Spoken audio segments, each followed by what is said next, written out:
Hola, buenas tardes. Esta es una conferencia acerca de los fundamentos de tomografía de coherencia óptica u OCT, son las siglas en inglés. Es una conferencia que impartí para el diplomado en óptica biomédica de la UNAM Iztacala en la Ciudad de México el pasado 18 de abril del 2020.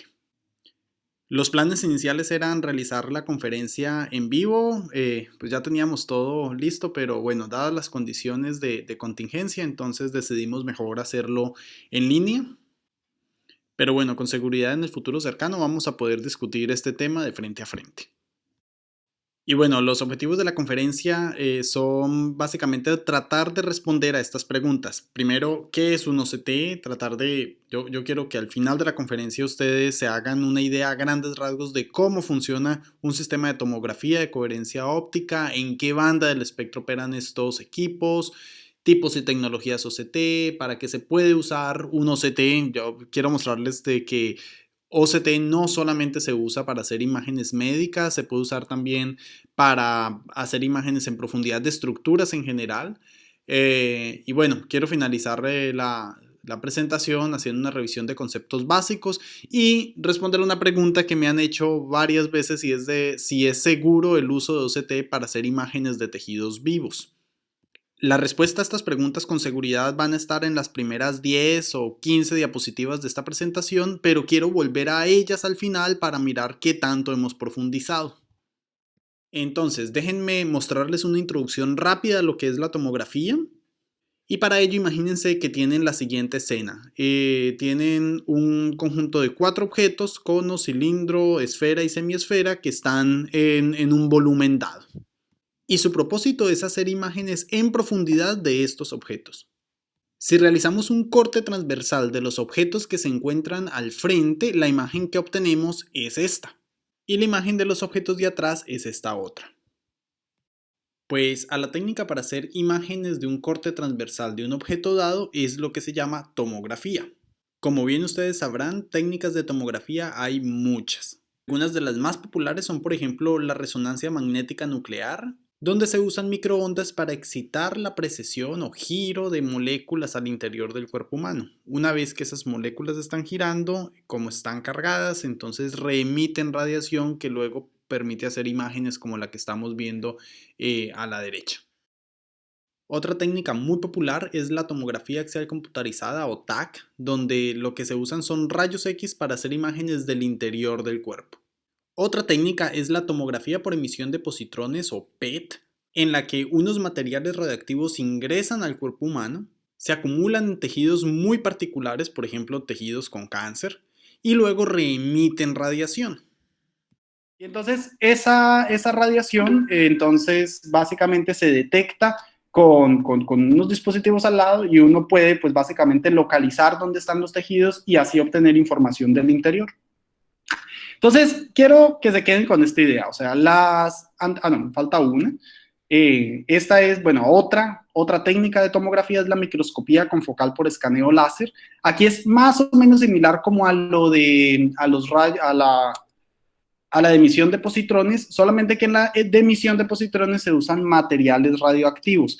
En la microscopía confocal por escaneo láser, aquí no se usan materiales radioactivos, se ponen unas partículas que son fluorescentes y entonces una vez que uno tiene el tejido, eso se irradia con luz ultravioleta y una vez que las partículas absorben la radiación ultravioleta, vuelven a reemitir luz en otras longitudes de onda y entonces eso se detecta y así se hacen imágenes tan bonitas como esta que estamos viendo. Pero entonces, si me han seguido más o menos en la conversación, se darán cuenta de que cada técnica pues básicamente persigue el mismo propósito de hacer imágenes del interior, bien sea de tejidos o del cuerpo humano, pero pues cada una está en una banda diferente. Ya me explico un poco mejor a qué me refiero. La tomografía de coherencia óptica en particular hace lo mismo, digamos, pero la parte más interesante aquí es la banda en la que opera. O sea, aquí no se usan ni rayos X, ni se usan materiales radioactivos, ni se usa radiación ultravioleta, digamos, todo ese tipo de radiaciones que de alguna forma esas ondas electromagnéticas en esas bandas, digamos, podrían ionizar los tejidos y desencadenar otros problemas. Lo interesante de la tomografía de coherencia óptica es que usa luz en el infrarrojo cercano. Entonces es luz, ¿sí? Y resulta que la luz, al menos en el visible y parte del infrarrojo, no, y en el infrarrojo lejano, perdón, en el infrarrojo cercano, dejémoslo solamente en el infrarrojo, pues eso es una radiación que tiene tan poca energía que no ioniza los tejidos. Entonces, por eso es tan interesante. O sea, hacemos imágenes del interior de tejidos, pero sin usar radiación ionizante. Quiero que se queden con esa idea de momento en su cabeza y si quiere tenganla por ahí anotadita. Entonces, hagamos un resumen de esto que acabo de mencionar. Aquí tenemos el espectro electromagnético. Bien, ustedes lo recordarán que el espectro electromagnético va desde ondas de radiación con una longitud de onda muy larga, como las ondas de radio, hasta llegar a la radiación de longitud de onda muy cortita, como los rayos gamma, por ejemplo. Entre más pasando el visible, este tipo de radiación, el UV, rayos X y rayos gamma, son a las que me refería, que son radiación ionizante y que eventualmente, digamos, podría desencadenar algún tipo de procesos en los tejidos. Entonces, la resonancia magnética nuclear anda por aquí, básicamente funciona con microondas, esa, digamos, de alguna forma no es ionizante. Están los rayos X, la tomografía axial computarizada que usa rayos X, ellos están en esta parte de la banda del espectro electromagnético. La tomografía por emisión de positrones que usa materiales radiactivos que generalmente emiten rayos gamma. Y la microscopía confocal por escaneo láser, entonces está por aquí en este sector, en radiación ultravioleta, y la tomografía de coherencia óptica es una técnica que básicamente se mueve por allí, por donde se está moviendo la rayita. Nosotros estamos tantito cerca del rojo, pero no es exactamente radiación visible. ¿A qué es lo que quiero llegar? A que si ustedes tienen un tomógrafo de coherencia óptica en sus manos y lo encienden, entonces, y el equipo, digamos, está operando, pues esto está emitiendo una radiación que está por aquí, que está tantito fuera del espectro que nosotros podemos observar con nuestros ojos. Entonces, al ser radiación infrarroja, pues es una radiación que no se ve, pero está allí, ¿sí? Se usa luz infrarroja, básicamente es por esta razón, por la razón que presento en esta lámina.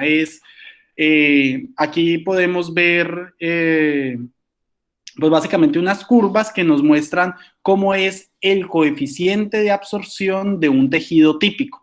Los tejidos típicos están formados por agua, ahí hay mucha componente de agua, hay también hemoglobina oxigenada y también hay hemoglobina desoxigenada en un tejido típico. Esto es un modelo muy general. Obviamente debe haber más cosas, pero a grandes rasgos podríamos decir de que un tejido tiene esto.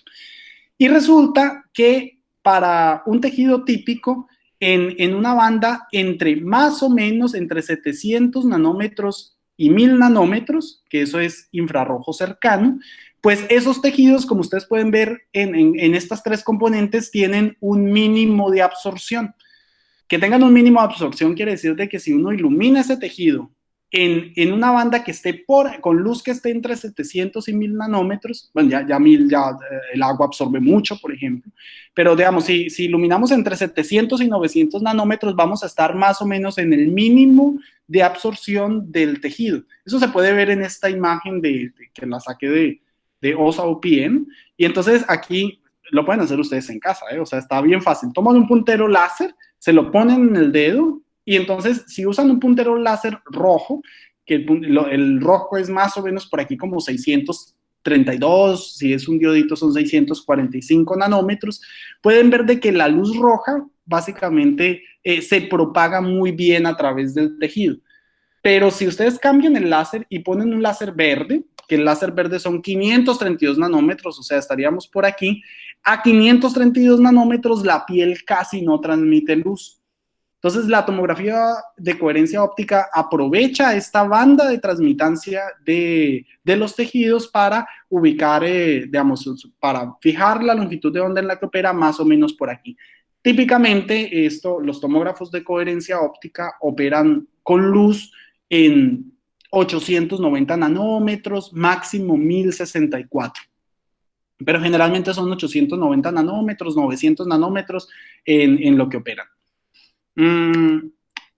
Y bueno, pues les he comentado tantito de, pues, en la parte del espectro en la que funciona, en la que opera el tomógrafo de coherencia óptica, pero no les he dicho en sí qué es un tomógrafo de coherencia óptica. Pues es, en pocas palabras, un tomógrafo de coherencia óptica es, pues, un instrumento que permite hacer imágenes en profundidad de tejidos o superficies, y el instrumento, lo que tiene por dentro, su principio de operación está basado en un interferómetro. Particularmente en esta gráfica, este es un interferómetro de Michelson. Entonces, ahorita, al ratito, vamos a hablar en detalle de en qué consiste esto, cómo funciona y cómo es que usando un interferómetro uno puede hacer imágenes en profundidad. En OCT, pues hay varios regímenes. Uno, cuando está haciendo imágenes de un tejido, pues entonces hay un primer, digamos, basado en una propiedad que es la coherencia, de eso vamos a hablar ahorita. Uno, pues básicamente puede hacer escaneo en profundidad de tejidos. A eso en OCT se le conoce como el A-scan.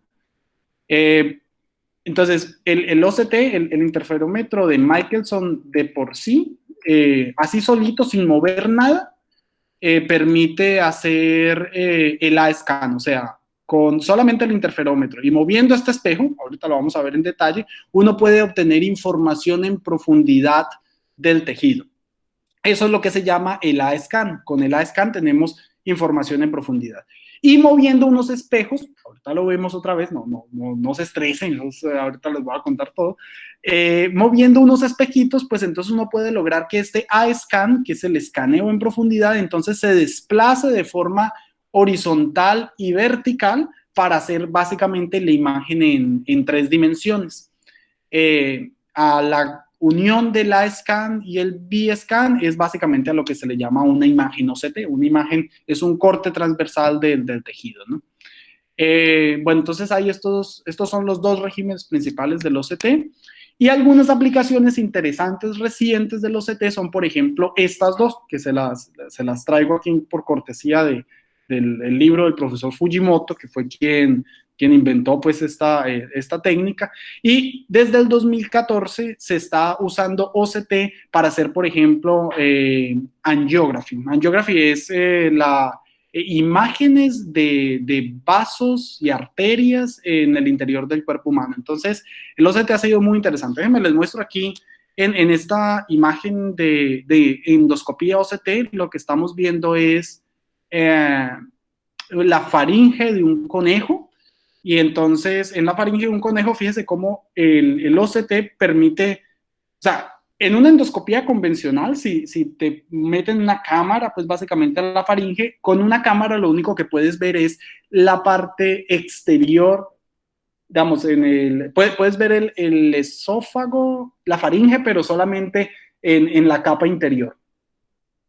Pero no puedes, digamos, entrar a hacer análisis de cómo están organizados los tejidos que conforman la faringe. El OCT sí permite hacer eso. Entonces aquí podemos ver, este es la faringe, y entonces se ven cada una de las capas, bueno, dentro del margen de resolución que esto permite, las capas que conforman a la faringe. Se puede ver, y espero recordarlo más o menos, este es la mucosa, ay, no me acuerdo, la S es la serosa, wow, déjenme, por aquí las anoté. Yo no soy fisiólogo, ustedes me perdonarán. Entonces, una imagen en vivo del esófago de un conejo en la que se puede ver la mucosa con M, la submucosa con SM, la capa muscular interna, que es IM, bueno, algo, la capa muscular externa, que es OM, y el tejido adiposo con A. Esa es la cerosa, no tengo ni idea qué será la cerosa, pero el caso es que se pueden ver varias, pues las capas que conforman a la faringe, faringe o esófago. Es una aplicación, es una imagen de video del esófago, perdón, sí, del esófago del conejo. Entonces, digamos, es algo que la tecnología nos ha podido dar ahora y que años atrás pues no se podía lograr. Esto es una técnica que viene, al menos la endoscopía OCT, viene desde la endoscopía y angiography es de más o menos 2014, para que se hagan una idea de lo reciente. Y aquí en la segunda imagen de angiography OCT, OCT podemos ver también a ver, hago otra vez acá, son la angiografía. Esta imagen se puede ver una arteria coronaria humana in vivo, vista desde el interior usando OCT. Entonces, recordarán ustedes que las arterias coronarias, si mal no recuerdo yo, están en el corazón, y pues es muy interesante poder, digamos, hacer análisis del cuerpo humano a ese nivel, o sea, de estar dentro de la arteria, o sea, y ver, como pueden ver aquí en esta, pues en las dos imágenes, que no solamente qué está pasando dentro de la arteria, sino qué está pasando en cada una de las capas que lo constituyen. Aquí tenemos pues una reconstrucción en profundidad, ¿no? De cómo va la arteria.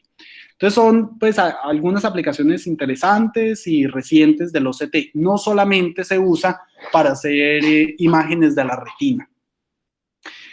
Bueno, entonces la tomografía de coherencia óptica, entonces a grandes rasgos y para que anoten, pues es básicamente una técnica pues para hacer imágenes no invasivas en profundidad. Esa es la parte más importante.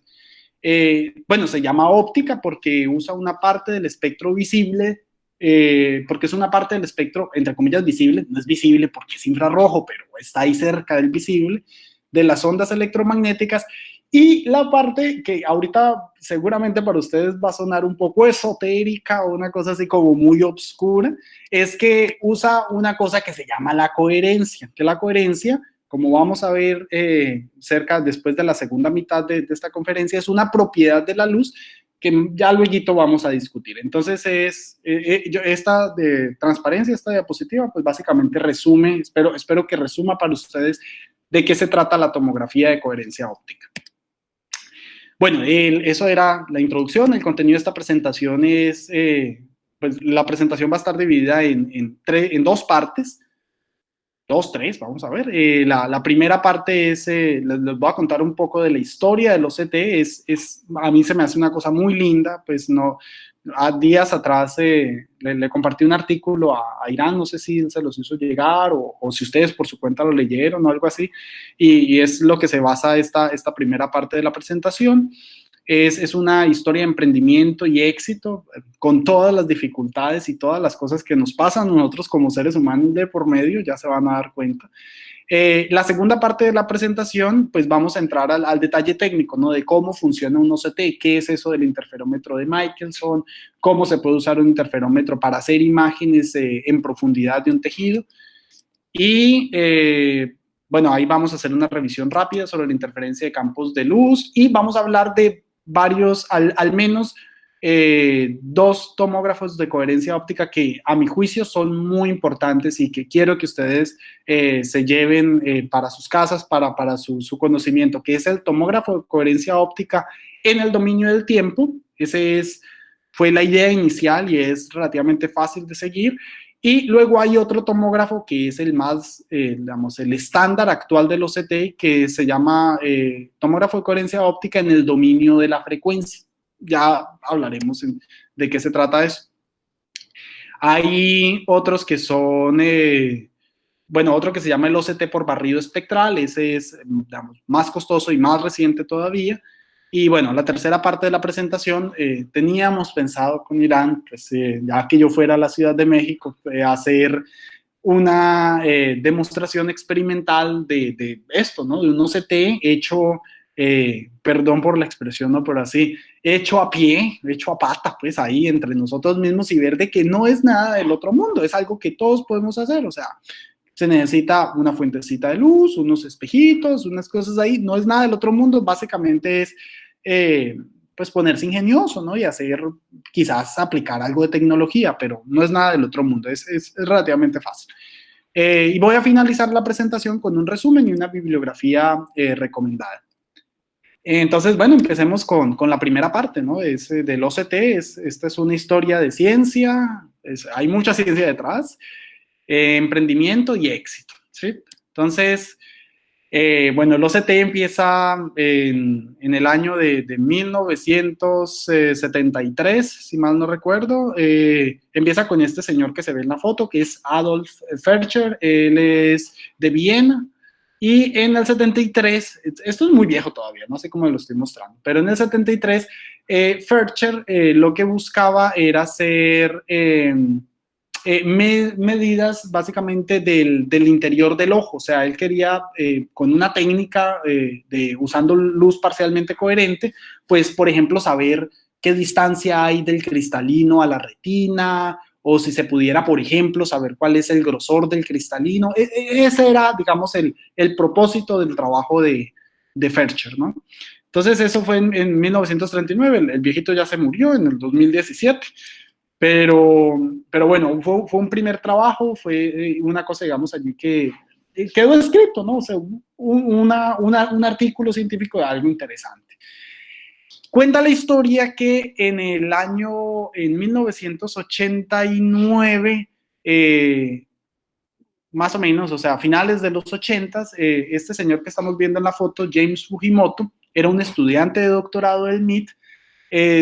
Había estado trabajando en una técnica usando luz, usando pulsos ultracortos de luz para hacer imágenes también de lo que se llama eye ranging, algo así. O sea, sacar lo mismo, más o menos lo mismo que Fercher, o sea, sacar la distancia que hay, por ejemplo, de la retina al cristalino, o sea, parámetros dimensionales del ojo, pero usando luz, en ese caso pulsos de luz.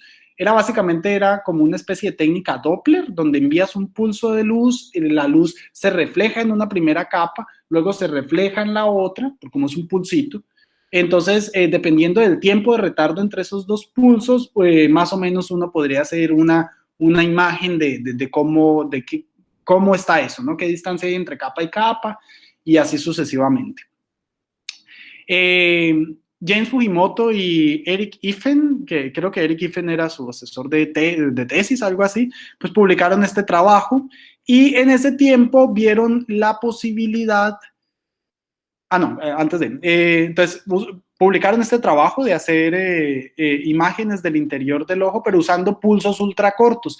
Algunos de los resultados que obtuvieron, de eso lo pueden ver en este artículo, es la gráfica que más rescato de su artículo, es esta, ¿no? Entonces, podían ver, por ejemplo, de que con su técnica veían dónde estaba, o sea, podían ver la córnea, podían ver la primera capa de la córnea, y también dónde empezaba el humor acuoso. Entonces allí como que tal vez no había información, no, con esto los pulsos ultracortos quizás no podían entrarle mucho en profundidad al ojo, pero pues ya veían algo. O sea, ya por lo menos, al menos el problema de la córnea como que lo podían resolver y hacer allí imágenes, ¿no? De su estructura. Pero Fujimoto, bueno, tengo entendido que con esto fue que se doctoró. Una cosa que no gustó mucho era de que, y seguramente ustedes deben tener esto en la cabeza, o sea, para hacer una técnica de imágenes usando pulsos ultracortos de luz, eso es una cosa carísima. O sea, se necesita, pues, el láser de pulsos ultracortos, un láser de pulsos ultracortos para ponerlo a operar requiere un sistema estabilizado, el sistema se desalinea con mucha facilidad, entonces es poco práctico, digamos, de alguna forma. O sea, aunque sí funcionaba, de ahí a que se volviera un equipo comercial estaba difícil. Entonces, pero bueno, era un trabajo, un primer trabajo. Por ese tiempo, al grupo del profesor Fujimoto se unió este otro señor que se llama David Hwang, algo así. Él era un médico que también se puso a hacer el posgrado allá en el MIT. Y Juan cuenta la historia de que él se fue con Fujimoto porque ahí hacían cosas muy interesantes. O sea, a él le gustaba la luz y veía que esto y que lo otro, y pues había quizás una posibilidad con cosas de medicina. Él no sabía nada de luz, pero pues era médico y quería hacer su posgrado en esa dirección. Y Fujimoto, ya como graduado, lo vinculó al trabajo con este otro señor, Eric Swanson. Ellos estuvieron trabajando pues ahí un poquitito en el MIT y en el trabajo en el que estuvieron, en el, o sea, lo que estuvieron haciendo pues básicamente fue expandiendo las ideas que venían de una tesis de un estudiante griego, creo que es griego, que es John Apostolopoulos. Sí, era también un estudiante que había hecho su licenciatura ahí en el MIT y el estudiante, fíjense, era un estudiante de licenciatura y había hecho una cosa súper interesante. Él en ese momento usó, en vez de usar pulsos ultracortos, lo que usó fue un diodo láser. Los diodos láser son, digamos, relativamente baratos, piensan así como su punterito láser con el que hacen las diapositivas, y entonces usaba ese tipo de luz para hacer una imagen en profundidad del ojo. O sea, usaba una técnica que es de lo que les voy a hablar ahorita, que se llama interferometría de baja coherencia. Y entonces él, pues bueno, aquí se puede ver de que tenía un sistema, este es el interferómetro del que vamos a hablar ahorita al ratito. Tenía aquí un Klinger es un sistema de espejos, un sistema que puede generar retardo en un sistema óptico, es unos espejos montados sobre unos motores, para que se hagan la idea. Entonces esos espejos se mueven, entonces la distancia aumenta. Y en esta parte de aquí ponía el objeto a ser, la muestra a ser analizada, el ojo, básicamente. Los resultados con los que se graduó de licenciatura John Apostolopoulos fueron básicamente estos. Ellos, con su sistema de baja coherencia, lo que podían ver, recuerden que el trabajo de Fujimoto con los pulsos ultracortos se quedaba solamente hasta acá. O sea, como que veían el aire, la estructura de la córnea y el humor acuoso, no más. El trabajo de John Apostolopoulos, además, también podía ver, llegaba hasta el fondo del cristalino, y ellos creían además que tenían por ahí unos ruidos raros, como que la información que estaban obteniendo podían ver parte creían que estaban viendo algo de la retina, pero todavía no era confirmado. O sea, como dijeron, uy, estamos viendo al fondo, pero ¿qué tan al fondo? Esto parece que es retina, pero no sabemos. El caso es que hicieron, pues usando esta técnica, obtuvieron estos resultados. Estaba interesante, eran todavía unas cosas, resultados unidimensionales. Es el año de 1989. Y pues basado en esa idea, David Wang, déjenme, me regreso. Entonces, esto es imagen en solamente una dirección. O sea, ustedes imagínense, tienen el ojo y entonces es como un rayito en profundidad. O sea, es básicamente un perfil en profundidad, pero un solo puntito en dirección hacia el fondo del ojo. Pero no tenían una imagen, digamos, que es hacer de que ese puntito se mueva a través de toda, en este caso, la córnea, por ejemplo, para hacer una imagen bidimensional o tridimensional. Entonces, ahí fue donde a David Wang, el médico, se le ocurrió que lo que podía hacer era que si este sistema, bueno, no me quiero adelantar todavía, si este sistema lo trasladaba de forma horizontal y vertical, entonces no solamente iba a tener una información de un punto en profundidad, sino que además iba a obtener información en todas las dimensiones, en 3 dimensiones. Y los resultados que obtuvo con su idea fueron, pues básicamente estos. Aquí ustedes en este par de imágenes, en la imagen A, es la imagen original como fue publicada por David Wang, pueden ver una imagen OCT de una retina. Y entonces en esta retina pues se puede ver de que el OCT deja ver pues toda esta estructura. Por aquí, por ejemplo, se ve un vaso sanguíneo, por aquí se ve otro vaso sanguíneo, bueno, partes, la esclera, bueno, cosas que tal vez ustedes saben más que yo, ¿no? De las partes que lo conforman. Y en la figura, en la imagen B, pueden ver el corte histológico del mismo tejido. Entonces pueden ver cómo hay una buena coincidencia entre lo que se estaba obteniendo con imagen OCT y lo que ellos estaban viendo, o sea, en físico, de verdad, pues ahí en el laboratorio, ¿no? O sea, estaban viendo el tejido, esto es lo que tenemos y esto es lo que se vio con la imagen. La idea de Juan, pues fue básicamente usar el mismo interferómetro, pero sencillísima la idea, o sea, puso un sistema, bueno, en este caso una lente, y entonces esta lente la trasladó verticalmente, o sea, se trasladó para arriba y para abajo, y entrando y saliendo aquí de la pantalla. Entonces con eso hizo un escaneo en 2 dimensiones. Para la profundidad usó un diodo LED superluminiscente. Entonces, pero la idea de Juan básicamente fue poner esta lente a que se moviera en dos dimensiones, en X y en Y. Y los resultados que obtuvo fueron estos. Eso fue, créanme, el resultado, o sea, fue un resultado que nunca se había visto. Fue tan bueno que todos ellos, aquí pueden ver David Wang como primer autor, James Fujimoto como el profesor, Eric Swanson y bueno, y otras personas, ahorita les comento un poquitito de ellos, mandaron el artículo a Science en 1991. Ese artículo, pues ellos lo llamaron tomografía de coherencia óptica y es un artículo que está fechado como el inicio de este tipo de técnica. Los invito a que lo vean, es un artículo muy cortito, son como 3 páginas, donde ellos pues básicamente dicen acá, pues estuvimos haciendo esto, pusimos tal y tal cosa y encontramos estas imágenes, parece ser que esto es prometedor y bueno, entonces ahí hay varios autores, David Wang, que era el médico, Eric Swanson, que era la historia de Swanson es bien graciosa porque él era de electrónica y a él lo metieron al proyecto, pero él decía que él no tenía nada que hacer, él, cosas de biología y esto no, pero tenía mucha experiencia en cosas de imágenes o algo así, pues lo metieron y al final resultó ser un tipazo. Charles Lin era una persona que era muy hábil con computadoras, haciendo también programación. Y bueno, otras. Carmen Puliafito, de él le quiero contar una historia al final. No es una mujer, es un hombre. Carmen Puliafito es de los Estados Unidos también. Era el médico que proveyó, perdón, las muestras de tejido con el que se hizo el experimento, ese que les acabo de mostrar, este que está aquí chiquitito. Ese es un artículo famoso, para que se hagan una idea, en el Easy Web of Science al año pasado tenía 7.848 citas, en el Google Scholar es un artículo que tiene, el año pasado tenía 13.000 citas. Para que se hagan más o menos una idea por qué ese número es importante, a la persona a la que le dieron el premio Nobel en el año pasado, si mal no recuerdo, o antepasado, algo así, se ganó el premio Nobel con un artículo que tenía 6.000 citas, más o menos. O sea, eso andar de los miles de citas de un solo artículo es una cosa de muchísimo impacto.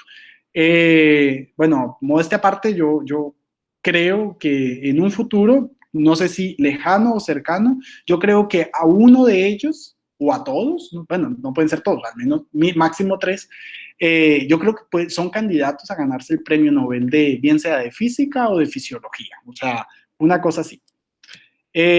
Bueno, fue un hecho, ¿sí? Perdón por el break de comerciales y la publicidad, pero en el 2000, en 1991 publicaron ese artículo. Ellos vieron un gran potencial en esto, en sacar imágenes del fondo del ojo, de la retina en particular, y el artículo se publicó en noviembre de 1999 y para febrero de 1900, perdón, el artículo se publicó en noviembre de 1991 y para febrero de 1992, así 3 meses nomás, todos ellos ya tenían una empresa que se dedicaba a hacer equipos de tomografía de coherencia óptica. O sea, obviamente en 3 meses no salió un equipo, pero ya la empresa y el sistema y la técnica estaba patentado y dijeron, esto sale porque sale, es una cosa súper interesante. Este fue el primer prototipo que hicieron, pueden ver de que es, digamos, un poco artesanal, pero funcional, que es lo importante.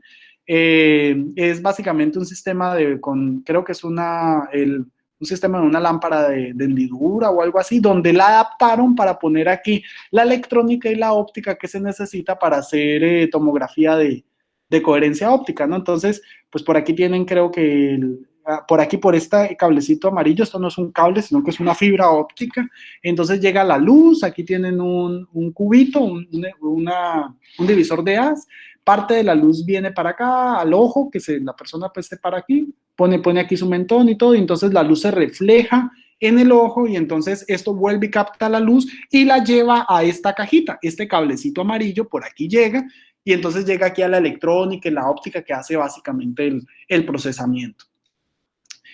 Fue un primer prototipo que ellos hicieron en el año ya este fue terminado para 1900, dice acá, fue para su uso para pruebas clínicas en 1993. Ya para más o menos esa época, bueno, esta es una imagen que a mí también me gusta mucho porque se puede ver, este es el profesor Fujimoto creo que ya en el año 2000 o algo así, haciéndose pruebas de tomografía de coherencia óptica en sistemas experimentales, arriesgando sus propios ojos, ¿no? Es una foto reciente. Wow, no me acuerdo por qué puse esta diapositiva acá. Bueno, en ese momento, en 1995, la tomografía de coherencia óptica iba ganando renombre un poquito. Salió el profesor Puliafito, que era médico, en ese tiempo creo que estaba en Nueva York o algo así. Pues salió esto es un atlas de tomografía de coherencia óptica, es un parte de la bibliografía recomendada que les quiero hacer al final. Yo creo que para ustedes es más útil, digamos, porque se pueden ver todo lo que se puede hacer ahí con tomografía de coherencia óptica, ¿no? Bueno, publicaron este atlas, o sea, como que la técnica iba para adelante, ya habían unos primeros equipos, pero la cosa fue de que la técnica iba bien, los equipos iban bien, ellos estaban tratando de vender sus equipos bueno, su empresa que se llamaba Advanced Ophthalmic Diagnostics, estaba formada por ellos tres. Su empresa, como vieron de que era o sea, el equipo era innovador, eso tenía futuro, ahí podían pasar varias cosas, resulta que llegó Zeiss y Zeiss les compró la idea. Zeiss, perdón, me distraje. Zeiss les compró la idea y ellos dicen que la gente que hace este tipo de cosas, que cuando llega una empresa grande, tú tienes dos opciones, o vendes o, autodestruyen, ¿no? O sea, es más o menos de ese orden. Ellos vendieron su empresa Advanced Ophthalmic Diagnostics a Zeiss y Zeiss se comprometió a seguir desarrollando y mejorando el tomógrafo de coherencia óptica. Obviamente Zeiss tiene un equipo mucho más grande que el de ellos, de cosas de ergonomía, más tecnología, la capacidad de ventas que probablemente ellos no tenían, ¿no? Entonces eso fue en el año de 1994, Zeiss se apoderó de la empresa, la compró, pues, pero lo más bonito de la historia es de que Fujimoto, Swanson y Puliafito ellos no abandonaron el OCT, o sea, seguramente otros dirían, pues ya vendimos nuestra empresa, nos hacemos ahí los millones o algo, y pues allá tú con tu compra, ¿no? En realidad ellos, particularmente Fujimoto, quiso seguir trabajando en el tomógrafo de coherencia óptica aunque fuera ahora propiedad de Zeiss. Y Zeiss, pues obviamente les siguió pues les tomó la idea y ellos siguieron colaborando. Para el año de 1996 salió el primer tomógrafo de coherencia óptica hecho por Zeiss, ¿sí? Lucía así como lo pueden ver acá, es básicamente una computadora. Aquí es pues una versión más bonita de lo que ellos tenían en el lab, que era con la lámpara hendidura, recuerden las cosas. Pues bueno, ellos Zeiss hizo un aparato mejor, ¿no? Que el paciente tenga aquí donde sentarse, que sea cómodo, en fin, obviamente las computadoras de la época, y así se vendió el primer tomógrafo de coherencia óptica. Se llamó el OCT1. Ellos, bueno, ya tenían un equipo en el mercado, un equipo compacto, pero vino la mala noticia, o sea, salió al mercado y resulta que las empresas, bueno, particularmente el sector médico, los optómetras, o sea, los oftalmólogos, pues no le creían mucho al equipo, ¿no? O sea, decían como que, o sea, tuvo poca aceptación, básicamente.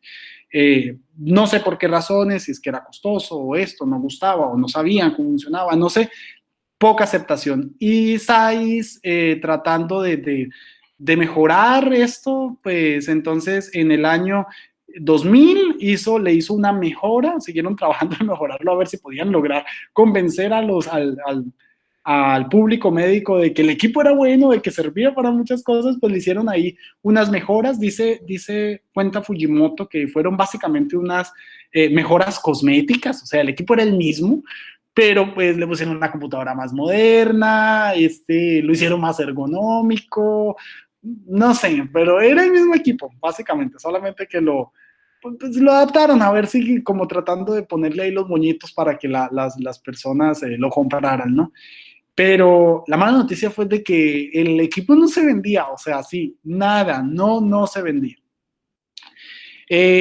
Cuentan que en ese momento el proyecto de tomografía de coherencia óptica de Zeiss ya había dicho de que no iba a continuar con ese proyecto, eso le estaba dando pérdidas, el proyecto tenía poca aceptación, o sea, se había invertido mucho y se había ganado muy poco, y entonces dicen que ya Zeiss lo iba a tirar el proyecto pues por la ventana, y resulta que en ese Fujimoto particularmente siguió y siguió insistiendo en su proyecto, y no, es que esto sirve o algo, y se unió con, bueno, un señor que era ahí como parte de la compañía muy influyente. Yo no sé qué fue lo que hizo Fujimoto para convencerlo de que siguieran invirtiendo en el proyecto OCT, y para el año 2002, fíjense, las fechas son muy importantes, 96, 2000, 2002, o sea, para nosotros son tiempos relativamente largos, pero en términos empresariales esto es nada, o sea, sale las cosas súper rápido.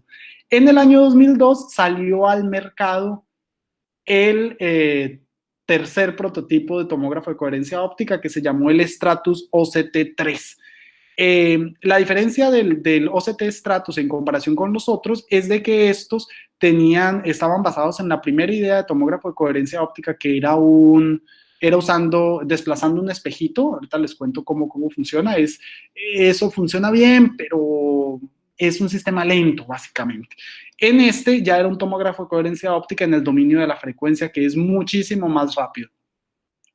Y para el año 2002 este equipo tuvo muchísima aceptación, o sea, mucha, al punto de que para el año 2006 se hacían conferencias OCT, o sea, sí, y ustedes pueden ver en estas fotos como no solamente Zeiss, sino otros tipos de, otras empresas, otros fabricantes se arriesgaron a hacer sus propios OCT, a hacerles mejoras, y para el año 2006 el OCT era el boom, o sea, sí había muy buena expectativa, se dice que el ambiente del OCT creció muchísimo desde ese año, ¿no? Desde que Zeiss sacó el primer prototipo, que fue el Stratus, hasta que empezaron a aparecer otras marcas en el mercado, ¿no? Como pueden ver en estas imágenes.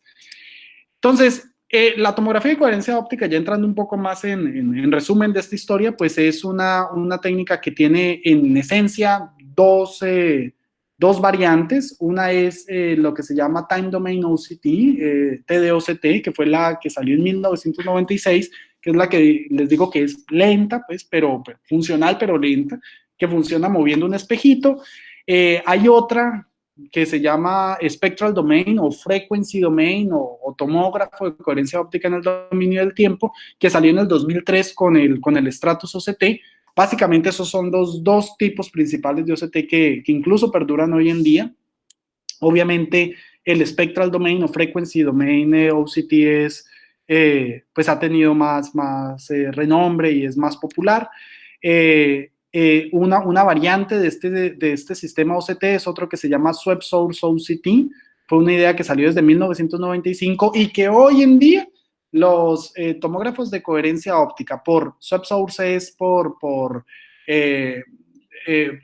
barrido láser, así se llamaría. Esto es hoy el estándar OCT. Hoy casi todo el mundo o usa tomógrafo de coherencia óptica en el dominio de la frecuencia o usa un diodo láser sintonizable. A grandes rasgos, eso es lo que se trata.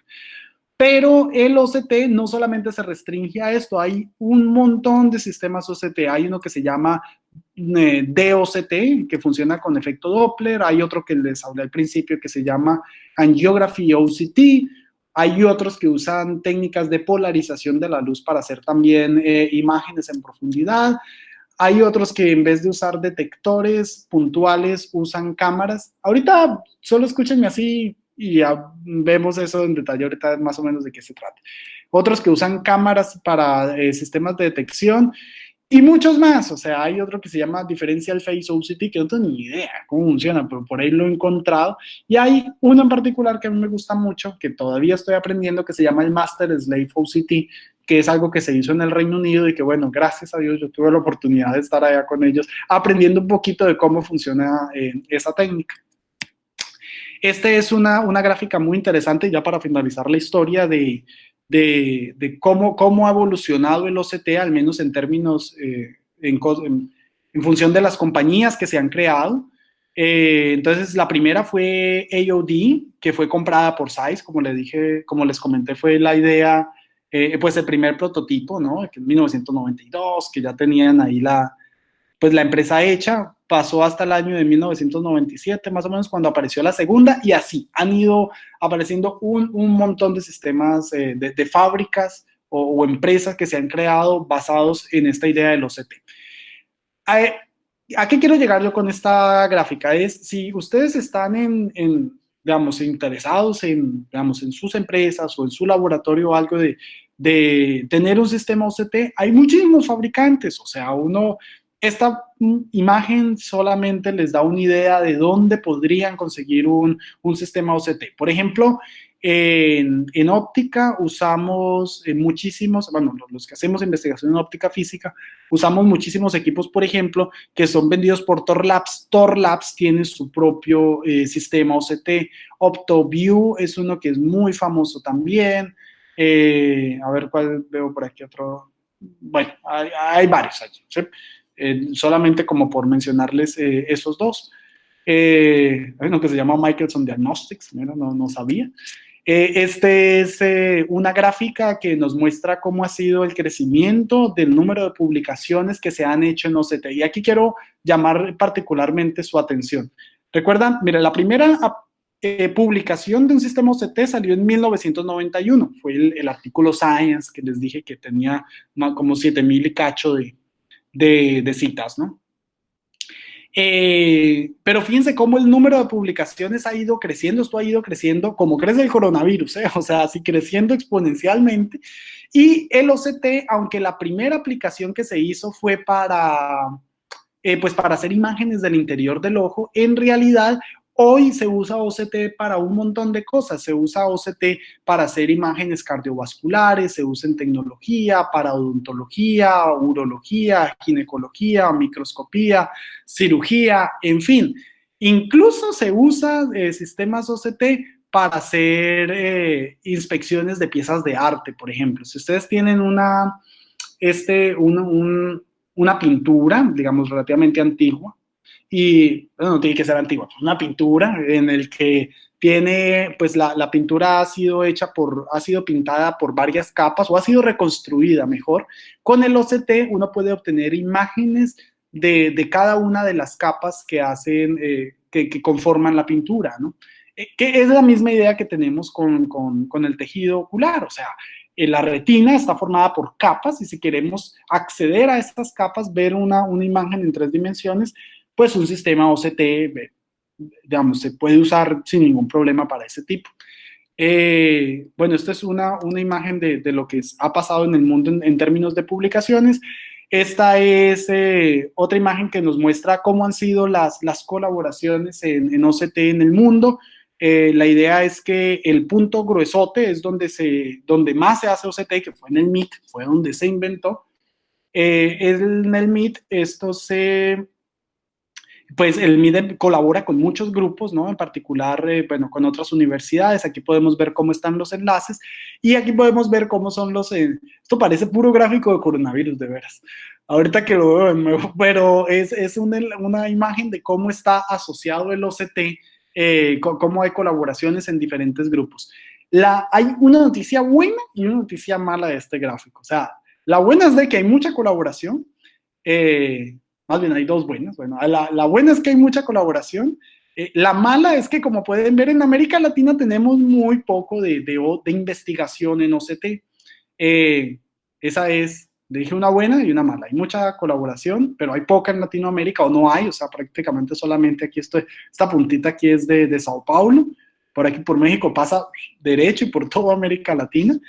Pero la otra muy buena noticia es de que aunque esto se ve como si nosotros no colaboráramos, en realidad es una muy buena oportunidad para todos nosotros. O sea, ustedes, Irán, en la UNAM, en el IPN, aquí en el CICESE, en el CIO, no sé, yo soy un convencido de que se puede hacer muchísimas cosas todavía en OCT y nosotros como latinos, el campo está abierto, no hay nadie trabajando en eso.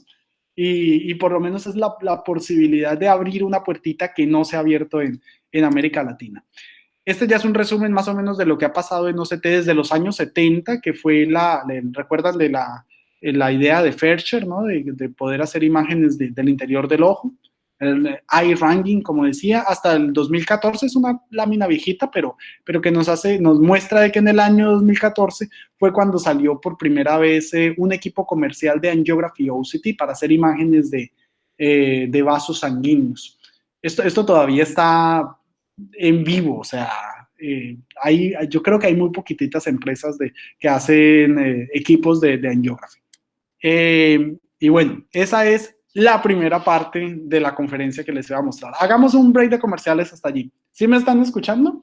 Pero vamos a la parte 2, ¿sí? Entonces, que seguramente ustedes deben estar inquietos. O sea, y entonces, ¿cómo funciona el OCT? O sea, porque pues he dicho mucho y no he dicho nada. Pues, o sea, no les he mostrado propiamente en qué consiste. Entonces, vamos acá. Quiero que vayamos aquí a este enlace. Bueno, yo les voy a mostrar, ¿no? Este es una página, se las recomiendo mucho, pero por si quieren ahí para que jueguen incluso con sus niños. A Irán les estuve mostrando ayer. Es de la Universidad de Colorado y vamos a hacer una simulacioncita cortita, ¿sí? Vamos a hacer una simulación de interferencia. Entonces, ¿cómo funciona el OCT? Antes de hablar de OCT, hablemos de interferencia. Entonces, ¿qué es esto de la interferencia? Imagínense que, bueno, aquí lo que tenemos es básicamente un estanque y aquí son un par de llaves, ¿no? Esas llaves, si oprimo este botoncito, entonces la válvula se abre y la llave deja caer una gotita de agua. Obviamente cuando cae una gotita de agua al estanque, pues se crean unas ondas y esas ondas se propagan a través del medio. En este caso, bueno, esas se propagan a través de todo el contenido del estanque. Vamos a verlo. Entonces aquí cae una gotita, esa gotita una vez que cae, pues se emite, son ondas que se están propagando, ¿no? Hasta allí no hay ningún problema. Si uno tiene una sola gotita, el efecto que obtiene es esto yo le comentaba a Irán que esto fue ahí más bien tapo acá. Bueno, fue un experimento que yo hice en la universidad en una cubeta de ondas, pero pues hoy lo podemos hacer aquí, ¿no? O sea, así solamente en la computadora, sin necesidad de mojarnos las manos. No, pero mentiras, no, si lo pueden hacer con una cubeta de ondas es más divertido. Tenemos aquí una llave que está goteando y está emitiendo unas ondas que se propagan a través del medio, ¿no? Del agua. ¿Qué pasa si dejamos caer otra gotita? Obviamente, al dejar caer otra gotita, esta gotita también va a generar ondas que se propagan a través de este medio. Y una vez de que esas ondas están en contacto, las ondas generadas por una gota con las ondas generadas por la otra gota, pues entonces ocurre un fenómeno que es lo que nosotros llamamos de interferencia. Es posible de que una gota, las ondas producidas por una gota con las ondas producidas por la otra gota, por ejemplo, esto que estamos viendo aquí en azul eso le llamamos el frente de onda, que aquí el frente de onda se puede ver simplemente como la altura de las olas en la cubeta, ¿no? Entonces, una vez que salga la otra gotita, pues entonces pongámosla de una vez que cae otra gotita, pues entonces esta otra gotita genera sus propias ondas y esas ondas pues interfieren. ¿Qué significa de que interfiera? Significa de que cuando la altura del frente de onda generada por la gota de arriba coincida con la altura de la gota de las ondas generadas por la gota de la parte de abajo, pues entonces vamos a obtener lo que estamos viendo esto aquí, que es una zona más intensa, o sea, se dice que la altura va a ser mayor y hay interferencia constructiva. Entonces, uno a partir de esto puede lograr de que por interferencia las ondas como que se sumen, de hecho eso es lo que pasa, se sumen y generan pues una onda de mayor amplitud. Otra cosa que ocurre también es de que puede pasar de que las ondas generadas por una gota interfieran de forma destructiva con las ondas generadas por la otra gota. En ese caso, es posible que la intensidad, como se puede ver a lo largo de esta línea, entonces la altura, perdón, la altura de las olas sea mucho menor. Eso lo podemos ver nosotros acá con estos instrumentos. Lo ponemos aquí así, entonces aquí tenemos dos marcadorcitos. Este marcador gris claro lo podemos poner, por ejemplo, acá. Podemos ver aquí como la amplitud, el nivel del agua, pues entonces es la gris, ¿no? La gris clara. El nivel del agua, vamos a ponerlo un poquitito más acá. Otro poquitito más acá. Ahí, como la altura del nivel del agua, el nivel del agua en este punto, pues entonces está creciendo y decreciendo de forma senoidal. Pero fíjense lo que ocurre en esta zona a lo largo de esta línea. Si lo ponemos aquí, podemos ver de que en ese punto la altura de las olas es mucho menor. O sea, a lo largo de esta zona, de hecho, aquí tendría que yo tener muy buena puntería, pero si lo ponemos así, la altura de las olas, de las ondas, a lo largo de esta línea es prácticamente cero, o sea, para todo efecto práctico. Entonces decimos de que a lo largo de estas líneas, de esta línea obtenemos interferencia destructiva y, por ejemplo, a lo largo de la horizontal, pues entonces obtenemos interferencia constructiva. Eso es, pues, el fenómeno de interferencia en una cubeta de ondas. Nada del otro mundo, nada que seguramente ustedes no hayan experimentado antes, ¿no? Dice, bueno, pues sí, obviamente las ondas interfieren. Pero la parte más interesante es de que esto no solamente se puede hacer con gotas de agua en una cubeta, también se puede hacer, por ejemplo, con parlantes. Entonces, si en vez de olas, olas en una cubeta lo que tenemos es sonido, pues entonces este sonido también genera un frente de onda y ocurre exactamente lo mismo. Si ponemos las dos bocinas a emitir, pues entonces también se van a generar, como si esperan un momentito, también se generan estas zonas donde la interferencia es destructiva y otra donde la interferencia es mayormente constructiva, como a lo largo aquí del eje horizontal, ¿no? También se puede hacer con ondas acústicas, pero la parte más interesante, ustedes ya sabrán yo para dónde voy, es que esto no solamente funciona con cubetas, con ondas en el agua y con sonido, sino que también se puede hacer con luz.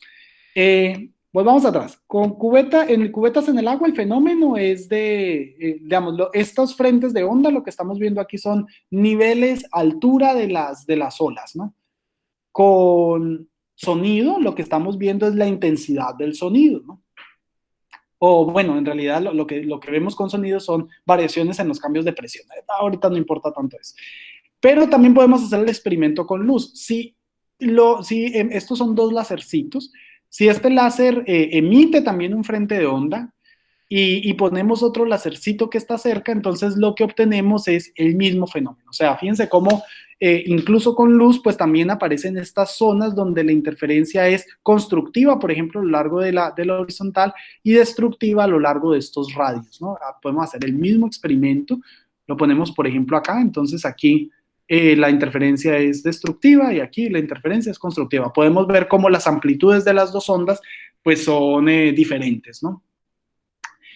Aquí, en contraste con lo otro, en las luz, como son ondas electromagnéticas, entonces lo que nosotros registramos aquí es la magnitud del campo eléctrico. Sin embargo, medir campo eléctrico en óptica bueno, en general, medir campo eléctrico, no, sí, medir campo eléctrico en óptica es muy difícil porque la frecuencia de la luz es una frecuencia muy alta y los aparatos electrónicos no alcanzan a medirla. El aparato electrónico que mide a mayor frecuencia o que trabaja a la mayor frecuencia electrónica, pues, son las computadoras, entre otros. O sea, básicamente las computadoras son de las cosas más rápidas que tenemos en el mundo y una computadora trabaja, ¿de cuánto es su computadora? O sea, son 4 GHz es el procesador, póngale 5 GHz, ¿sí? Que sea tener el procesador rapidísimo, ¿no? Pues resulta que, fíjense en el número, una computadora del orden de 4 o 5 GHz, de las más rápidas, y la luz opera a una frecuencia gigahertz son 10 a la 9 y la luz opera a una frecuencia de 10 a la 15. O sea, la luz, la frecuencia de la luz es 1.000.000 de veces más rápido que una computadora. Para eso no hay aparato para medirlo. Entonces nosotros, en vez de medir campo eléctrico en óptica, lo que medimos es intensidad. Pero bueno, ese es otro rollo. El caso es que con luz también se pueden generar fenómenos de interferencia, ¿no? Y entonces la interferencia de esto, si pusiéramos aquí una pantallita, pues se vería así, o sea, hay sectores, hay lugares donde la interferencia es constructiva, se ve luz, y sectores donde, regiones donde la interferencia es destructiva, como a lo largo de esta línea. Allí se dice, y es una historia muy bonita, de que es posible que luz más luz, como tenemos aquí, luz más luz, de origen a oscuridad. ¿Sí? Ese es básicamente lo que resume el fenómeno de interferencia. Déjenme, volvamos acá, a grandes rasgos. Pero entonces, ¿cómo funciona la interferencia de campos de luz? Imagínense que tenemos una fuente de luz puntual. Una fuente de luz puntual es como una estrellita. Una fuente de luz puntual emite una onda esférica. Si esta onda esférica, como pueden ver, esto es un arco de circunferencia, que la circunferencia estaría aquí alrededor de esto. Este arco de circunferencia o esta onda esférica, si la permitimos de que la onda esférica, como las ondas que estamos viendo en la simulación anterior, se propaguen a través de una distancia muy larga, entonces eso es lo que en óptica le llamamos el campo lejano. Entonces, en vez de tener una onda esférica, podemos decir que más o menos aquí lo que tenemos es casi un frente de onda plano. O sea, esto efectivamente es una sección de una circunferencia, pero la circunferencia aquí es de un radio tan grande que prácticamente esta zona que está aquí la vemos como plana. Es lo mismo como cuando nos preguntan de que si la Tierra es redonda o es plana. O sea, obviamente a la escala en la que nosotros estamos, si vemos el horizonte lo vemos plano, porque es tan grande que no se alcanza a ver la curvatura. Lo mismo pasa con la luz. O sea, si estamos a una distancia muy lejos de la fuente que está emitiendo, prácticamente la luz que nos llega son como si fueran frentes de onda planos. Entonces, tenemos eso, tenemos una fuente de luz que está emitiendo, una fuente de luz que está muy lejos y está emitiendo frentes de onda planos para todo efecto práctico. Pero, pues como ustedes pueden ver aquí, esto no es del todo plano. O sea, pues sí parece plano, pero pues tiene una curvatura, tiene un poquitito de curvatura. Una forma en la que nosotros volvemos un frente de onda plano es poniendo básicamente una lente. Cuando ponemos una lente, si la lente se ubica exactamente a la distancia focal de la fuente que está emitiendo luz, de la fuente puntual, entonces ahí sí, perdón por la expresión, de verdad para Dios tenemos un frente de onda plano, ¿sí? O sea, como que esto se vuelve plano en realidad es en el infinito, pero con una lente podemos tener acceso al infinito. Es una cosa que luego podemos platicar un poco mejor. Pero si ponemos una lente a la distancia focal de la fuente que está emitiendo luz, pues entonces tenemos un frente de onda plano. Quedémonos con esta idea. Tenemos una fuente de luz como una estrellita que está emitiendo pues luz y tenemos una lente que está emitiendo un frente de onda plano.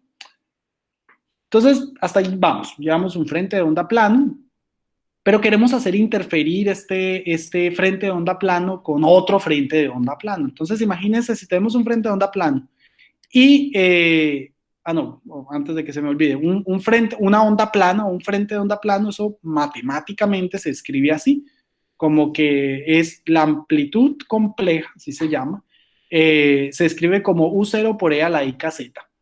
Kc es el vector de onda, z es la distancia que hay desde la fuente puntual hasta el lugar donde esté el frente de onda esférico. Bueno, en este caso z es la distancia que recorre el frente de onda plano, para no enredarme. Y eso es lo que tenemos por una onda plana, y entonces si uno esto le aplica el teorema de Euler, pues entonces se ve que E a la I kz se puede distribuir como coseno más I seno. No se preocupen por las matemáticas. Ahorita no es mi intención enredarlos, nada de eso. Solamente escuchen. Entonces, eso es un frente de onda plano, ¿sí? Gráficamente es como si fuera una hoja de papel. Matemáticamente es una cosa que tiene de la forma U0 E a la I kz. Entonces, queremos hacer la interferencia de campos de luz. Entonces, tenemos un frente de onda plano e imagínense que de alguna forma llega otro frente de onda plano. ¿De dónde viene ese otro frente de onda plano? Ahorita no se preocupen. Ya les voy a decir de dónde sale. Pero ahorita imagínense que tienen dos frentes de onda planos. O sea, tienen un E a la IKZ más otro E a la IKZ. ¿Sí? Y entonces esos dos frentes de onda plano los vamos a hacer interferir. Los vamos a interferir significa hacerlos sumar. ¿Qué pasa si sumamos dos frentes de onda plano? Entonces es lo que voy a mostrarles ahorita aquí a continuación. Les dije que esto era la forma matemática de un frente de onda plano es U0E a la IK Z1, que sería la línea que es continua. Aquí le puse Z1 porque como pueden ver este frente de onda plano está ligeritamente más adelante que el de la línea punteada. Entonces este frente de onda plano ha recorrido más distancia. Y ese lo vamos a sumar con otro frente de onda plano que ha recorrido una distancia Z2. Z2 es tantito menos. ¿Qué pasa? Y se los dejo de tarea por aquellos que estén interesados y quieran hacer el ejercicio, es muy fácil. ¿Qué pasa si hacemos esa suma algebraica de lo que está ahí? U0E a la IKZ1 más U0E a la IKZ2. Pues si uno hace la suma y calcula lo que se llama la intensidad, recuerdan que les dije ahora que el campo eléctrico está por aquí en la U. No se puede medir, que lo que nosotros medimos es la intensidad, pues la intensidad se calcula como la amplitud compleja multiplicada por el conjugado de la amplitud compleja. Insisto, no quiero enredarlos, ustedes síganme el discurso como si estuviera hablando un tipo loco. Y cuando uno hace estos cálculos, lo que encuentran, y esto sí quiero es que se les quede en la cabeza, es que la intensidad generada por la irradiancia o intensidad, piénsenlo así, la intensidad generada por la interferencia de dos frentes de onda plano, que quédense con eso en la cabeza, la intensidad generada por la interferencia de dos frentes de onda plano, cuando uno hace estos cálculos, se llega a esto, es I0, 1 más el coseno de KZ2 menos Z1. Fíjense cómo la intensidad sigue una forma cosenoidal y la frecuencia de ese coseno depende básicamente de la diferencia de camino óptico, o sea, de cuánto es este pedacito que está aquí, cuánto más lejos estaba Z1 de Z2 o Z2 de Z1. Esa diferencia de camino óptico es lo que básicamente determina la frecuencia del coseno. Déjenme les muestro gráficamente esto cómo se ve. Se ve más o menos así. Aquí tengo en el eje vertical la intensidad, en el eje horizontal tengo la diferencia de camino óptico, Z2 menos Z1, y esta es la gráfica de la función 1 más coseno de K por la diferencia de camino óptico. Esa es la señal de interferencia. Ahora, ¿de dónde viene el segundo frente de onda plana? Nosotros en el laboratorio así uno es, bueno, se pueden hacer trucos bien interesantes. O sea, uno para sacar el segundo frente de onda plano, lo que se puede hacer es usar un dispositivo, no sé si de pronto Irán se los ha mostrado, un dispositivo óptico que es un cubo divisor de haz. Un cubo divisor de haz es literalmente es un cubo de cristal que son dos prismas cementados, una cara frente al otro. Y lo interesante es de que este prisma permite, pensemos en un prisma que sea 50-50. Eso significa de que la luz que llega, parte de la luz se transmite a través del prisma y parte de la luz se refleja. O sea que si la luz que viene de aquí, de este sistema de fuente de luz más lente, la hacemos propagar a través de esto, aquí ya tenemos un solo frente de onda plano. Y ese frente de onda plano llega al divisor de haz, la mitad de la intensidad se va para arriba y la mitad de la intensidad sigue derecho. Y entonces ya que tenemos esos dos, entre comillas, rayitos o esos dos haces, lo que uno puede hacer es poner un par de espejos, así, se pone un par de espejos, un espejo acá y otro espejo acá, para lograr lo siguiente. Síganme, por favor, en la trayectoria. Viene la haz, aquí viene un frente de onda esférico, pasa a través de la lente, después de pasar de la lente ya se vuelve un frente de onda plano, llega al divisor de haz, la mitad se va para arriba, la mitad sigue derecho, pero la que sigue derecho se encuentra con este espejo, entonces la luz que viene aquí se refleja en el espejo y llega otra vez al divisor de haz. Y en el divisor de haz vuelve a pasar lo mismo. La mitad se transmite para allá y la mitad se refleja para abajo. Eso fue en este camino. En el otro camino, el haz viene aquí viene el frente de onda plano, la mitad se refleja para arriba, llega, encuentra el espejo, se refleja, al reflejarse vuelve otra vez el frente de onda plano, y en esta zona que está aquí, que es donde tengo la pantalla, entonces tenemos la superposición de la luz que viene reflejada por el espejo de arriba y la luz reflejada por el espejo lateral. El de arriba lo llama espejo fijo y el lateral el espejo móvil. Pero entonces en esta zona tenemos la interferencia de dos campos de luz. O sea, aquí están los dos frentes de onda planos que están interfiriendo. La interferencia de estos dos campos es lo que nos da origen a esta gráfica, intensidad contra diferencia de camino óptico. ¿Qué es la diferencia de camino óptico aquí? Es la diferencia entre estas longitudes. Miren la distancia que hay desde el divisor de haz hasta el primer espejo, es Z2, por ejemplo, y la distancia que hay desde el centro del divisor de haz hasta el segundo espejo es Z1. Entonces, si uno mueve este espejito, entonces está aumentando la diferencia de camino óptico. Eso se dice de que está desbalanceando el interferómetro. Pero básicamente es desplazando, perdón, que es el móvil, desplazando este espejito, entonces uno está controlando esta cantidad.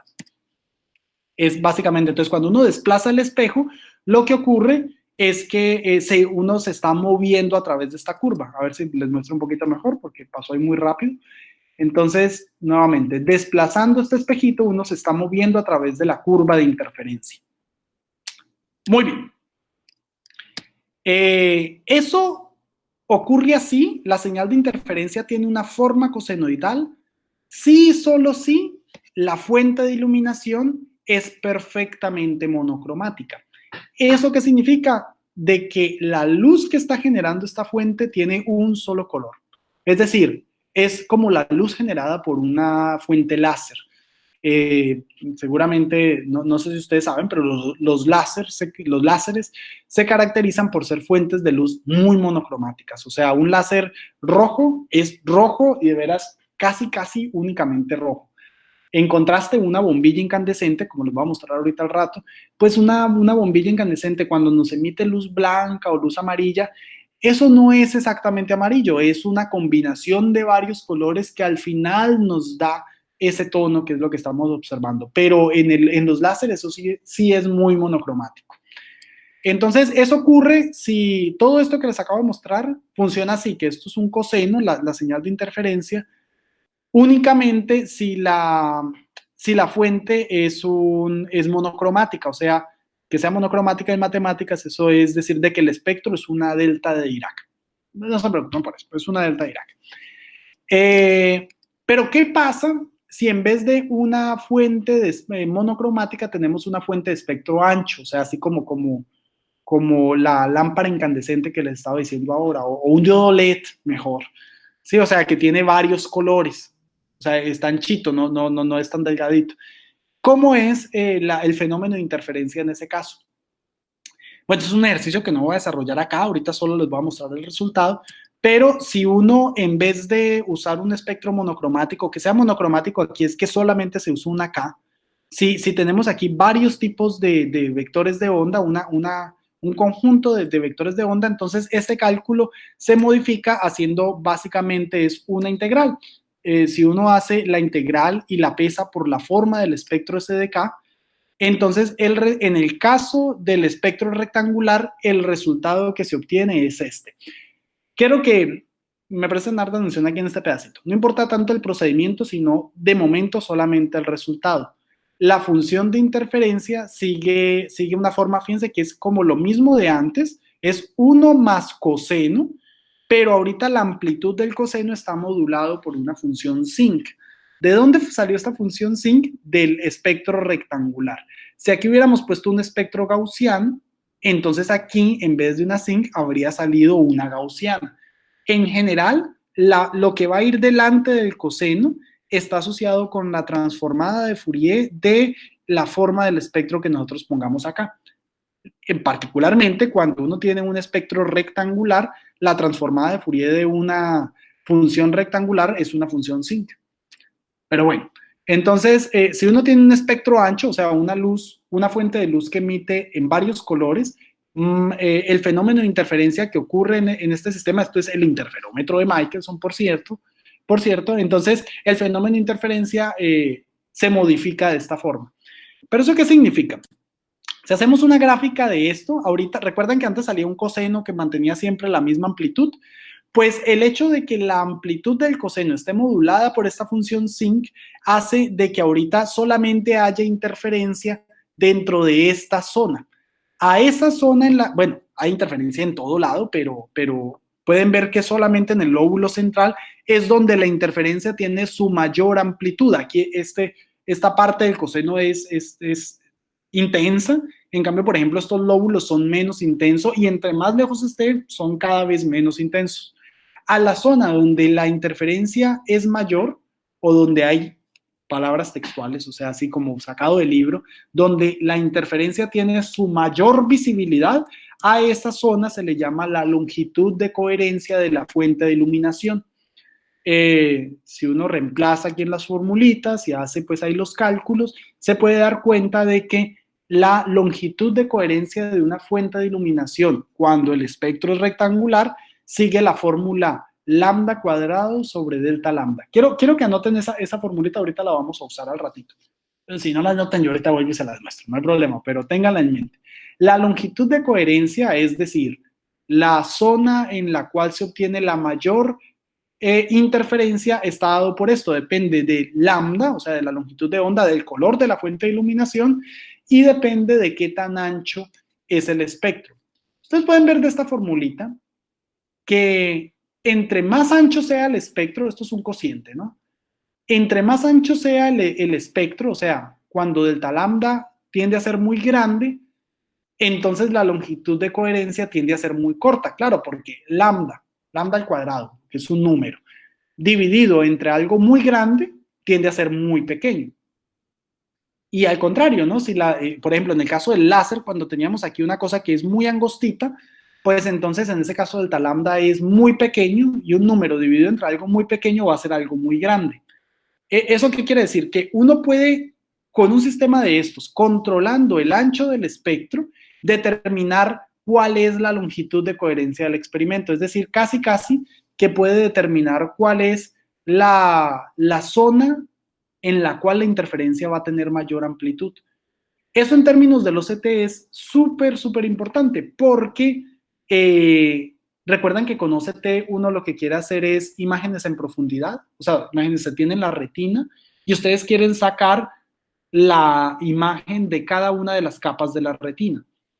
Entonces, para poder discriminar entre capa y capa, lo que se quiere es de que el aparato con el que mida tenga la suficiente resolución, que sea algo así como que pueda medir una capa y que esa capa no se confunda con la otra. ¿Cómo se hace eso en OCT? Pues haciendo de que esta distancia, la longitud de coherencia sea muy chiquitita. Entre más pequeña sea esta longitud de coherencia, entonces se dice que el sistema OCT tiene una mejor resolución axial. ¿Y cómo se hace para que esto sea más chiquitito? Pues de acuerdo a esta fórmula, aumentando el ancho del espectro. En esta gráfica podemos ver los espectros de varios tipos de fuentes de iluminación. Podemos ver, por ejemplo, que la luz del día, la luz que viene del sol, es una luz, la luz que viene del sol es una luz de un espectro muy ancho. Otros tipos de fuentes, por ejemplo, las lámparas incandescentes, no quiero confundir, las lámparas incandescentes son las bombillas, ¿no? De antes, que son de tungsteno y que tienen un alambrito por dentro y ellas, por efecto del calor, emiten luz, el invento de Thomas Alva Edison, pues a grandes rasgos. Las lámparas incandescentes tienen un espectro que sigue esta forma, la forma de los puntitos. También las lámparas incandescentes tienen un espectro grandísimo, porque en un filamento, pues los filamentos, aunque son de tungsteno, eso ahí hay materiales hay un chorro de materiales, ¿no? Y cada material pues responde de forma diferente. Las lámparas fluorescentes, los tubos, por ejemplo, de neón o algo así, tienen espectros que tienen generalmente estas formas así como de picos. Una lámpara LED o un diodo LED tiene un espectro que generalmente tiene así, es muy característico de los LED, tiene un primer pico por aquí, que está más o menos en el violeta, y luego tiene un pico central que es el color del LED que vemos. El color del LED depende de dónde está posicionado este pico. Bueno, es un tema que luego lo podemos platicar, pero hace grandes rasgos es porque los LED por dentro tienen una película delgada que se excita con luz ultravioleta. Cuando ella se excita con luz ultravioleta, cuando se desexcita, emite luz en el color que emite esa película delgada. Básicamente la gente que hace LEDs, pues lo que hace es controlar eso, ¿no? Crear materiales para lograr de que este pico vaya para allá o vaya para acá o tenga varios picos, cosas más o menos así. Pero lo interesante también es que fíjense cómo es un láser. El espectro de un láser es una cosa que es muy, muy angostita, o sea, viene así una sola rayita prácticamente. Entonces, bueno, eso es para que se hagan una idea de diferentes tipos de luces, de fuentes de iluminación. Y aquí les voy a pedir que saquen la calculadora para que hagamos una, puede ser con su celular, no está muy difícil. Entonces quiero alguien que me quiera ayudar con el ejercicio. Está muy fácil. Lo único que quiero es de que se hagan una idea, que apliquemos esta fórmula. Longitud de coherencia igual a lambda cuadrado sobre delta lambda. Entonces, veamos lo siguiente. Usemos un láser helio neón, como los que bueno, el que tiene Irán ahí en el laboratorio también. Un láser helio neón típicamente emite una longitud de onda de 632.8 nanómetros.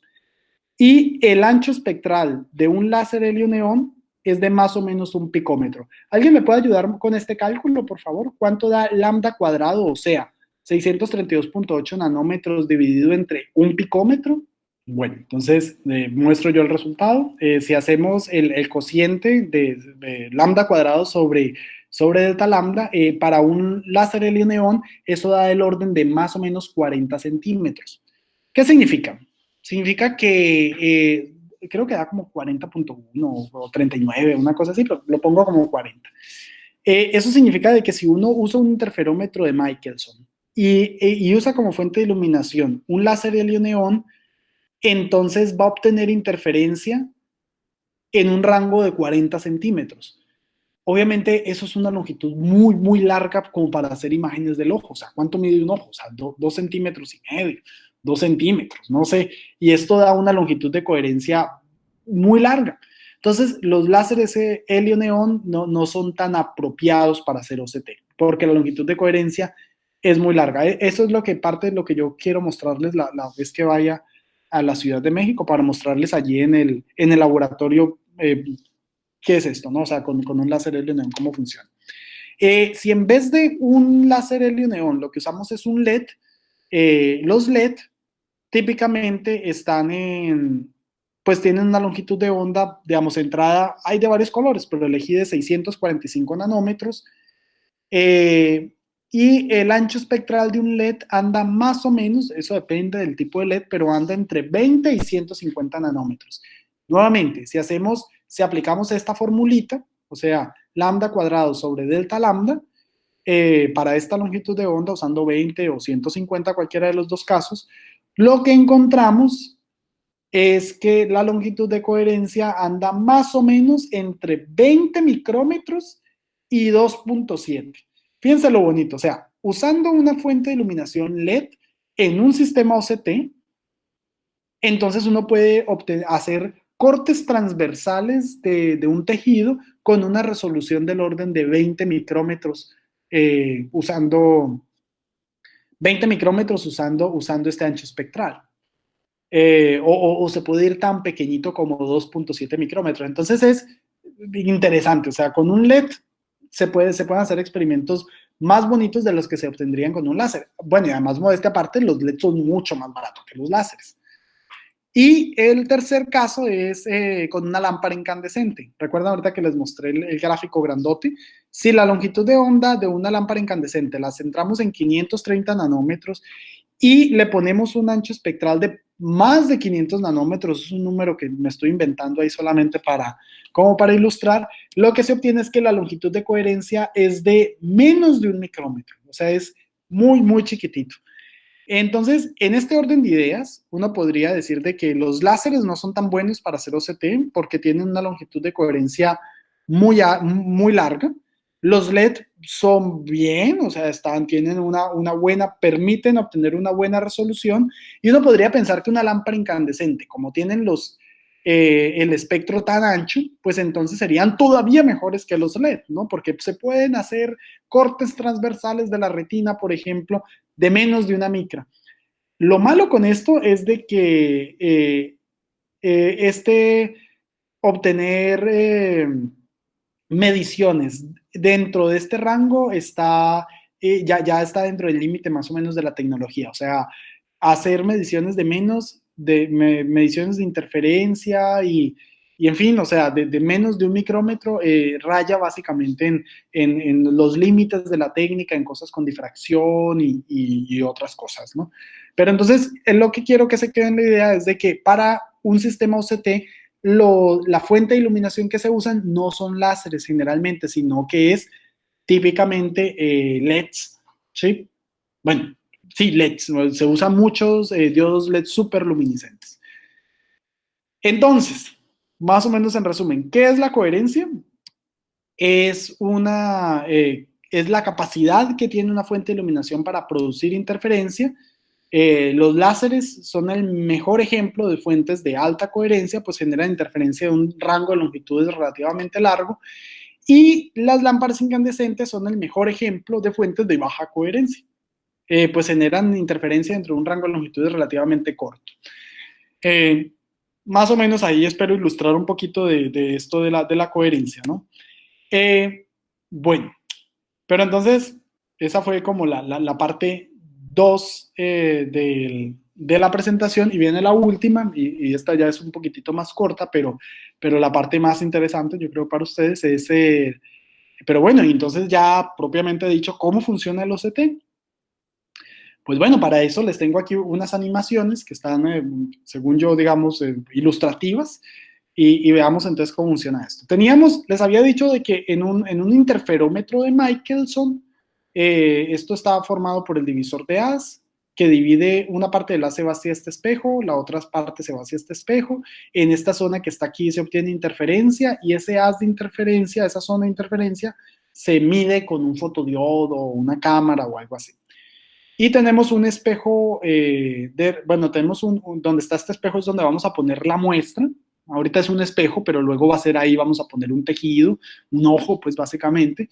Y este espejo de referencia, entonces lo vamos a escanear, lo vamos a mover axialmente para ver qué es lo que obtenemos. De la teoría que les mostré hace rato, vimos de que la interferencia en esta parte del interferómetro sigue una forma cosenoidal. Eso significa de que si desplazamos este espejito, entonces nos movemos sobre la curva de interferencia. Eso es válido, fíjense cómo la amplitud es constante del coseno, porque el espectro de la fuente de iluminación es monocromático, es como si estuviéramos iluminando con un láser. Pero, ¿qué pasa si el espectro ahorita es ancho?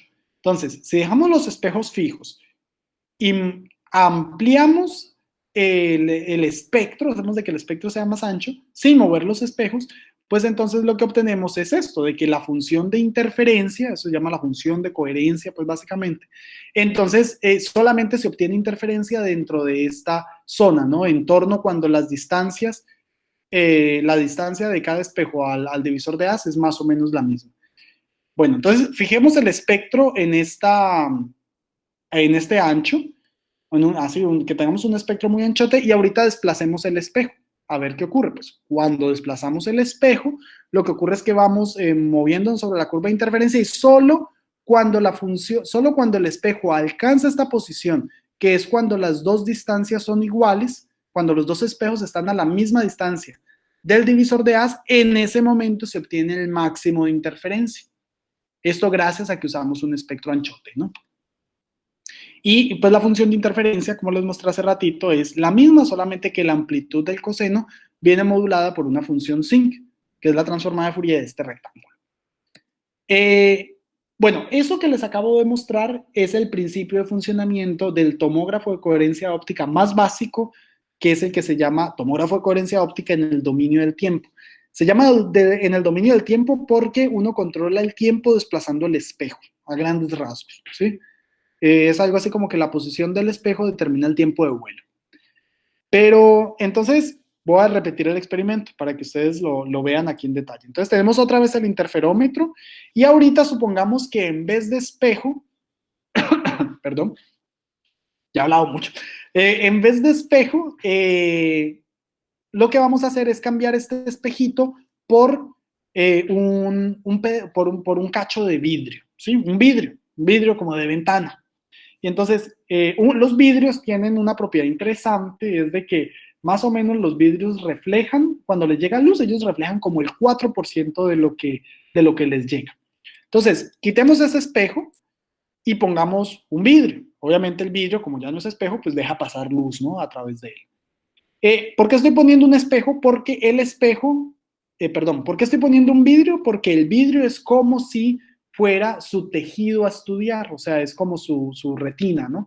¿Y por qué un vidrio como una retina? Porque el vidrio tiene dos capas. Bueno, tiene dos caras, la cara de enfrente, la cara de atrás, y eso serían como las diferentes capas de la retina, ¿no? Pero pongo un vidrio por sencillez, por hacerlo más práctico. Entonces pongamos un vidrio y hagamos el experimento, movamos el espejo para ver cómo sale la función de interferencia. Entonces, estamos usando una fuente de espectro ancho. El espectro tiene esta forma rectangular. Ponemos el espejo en... permítanme un momentito. Nos vamos bien. Es que quiero que no se me va a acabar la batería. Entonces, tenemos el espejo otra vez. Ahí está, bien acá. Y ya, lo cambié por el espejo por un vidrio, ¿no? Y entonces, este vidrio, el espectro tiene este ancho, y entonces vamos a desplazar el espejo. La idea es de que este espejo, bueno, el vidrio tiene dos caras, y este espejo, como la fuente tiene un espectro ancho, entonces la función de interferencia sigue esta fórmula, como les mostré hace rato. Entonces, desplacemos el espejo hasta esta posición. En esta posición, la idea es de que solamente la zona en la que se obtiene el máximo de interferencia está dada por esta bandita púrpura. Entonces, ¿qué pasa si desplazamos el espejo a lo largo del eje? O sea, si desplazamos el espejo de forma axial. Pues, por ejemplo, en este caso, como la bandita púrpura está aquí, quiere decir de que en esta zona no hay nada que refleje luz. La luz que está llegando aquí sí se está reflejando, pero no está dentro de la zona no está dentro de la longitud de coherencia del experimento. Luego, la luz reflejada por esta capa, por esta cara y por esta cara del vidrio, no está generando interferencia de forma constructiva. Pero lo interesante es de que cuando desplazamos el espejo, entonces al desplazar el espejo, la zona de interferencia también se mueve a través del objeto y podemos entonces ver qué ocurre en diferentes pasos. Vamos a verlo despacio. Llevamos el espejo a esta posición, ahí no hay nada de interferencia, desplazamos el espejo hasta una posición equivalente a la que se alcanza a la primera cara. En ese caso, como esta cara está reflejando luz, todo el tiempo está reflejando, pero ahorita coincide de que la posición de la cara del vidrio coincide con la longitud de coherencia del experimento, entonces aparece un máximo de interferencia. Si seguimos desplazando el espejo, aparece otro máximo de interferencia para la segunda cara, y si lo seguimos desplazando, vuelve la interferencia y se pierde, ¿no? Entonces, pueden observar cómo cuando la zona púrpura pasó por la mitad, entonces la interferencia aparece prácticamente nula. Esa es la idea de un experimento de TD-OCT. En un TD-OCT, esta gráfica de interferencia nos está diciendo, ¿qué significa? Entonces, en términos ya puntuales y prácticos, significa de que si ponemos aquí un detector y movemos el espejo, la señal del detector va a ser así, aparece aquí un máximo, luego un mínimo, luego otro máximo y otro mínimo, y entonces la posición de estos máximos, de acuerdo a la posición del espejo, nos va a decir de que el experimento encontró una primera cara, luego no hubo nada, y luego una segunda cara. O sea, esta gráfica es una gráfica del perfil axial del espejo. No sé si lo ven. Esta primera parte sería la primera superficie, y luego la segunda gráfica sería la segunda superficie. Y listo. Si repetimos este experimento, no solamente para esta zona, sino que luego el espejo lo bajamos o subimos el interferómetro para que sea en otro punto, pues entonces obtenemos otra gráfica así, luego en otro punto otra gráfica así, y así sucesivamente. Entonces básicamente lo que obtenemos es una imagen en profundidad del vidrio o del objeto que pongamos allí. Eso desplazar entonces se llama tomografía de coherencia óptica en el dominio del tiempo.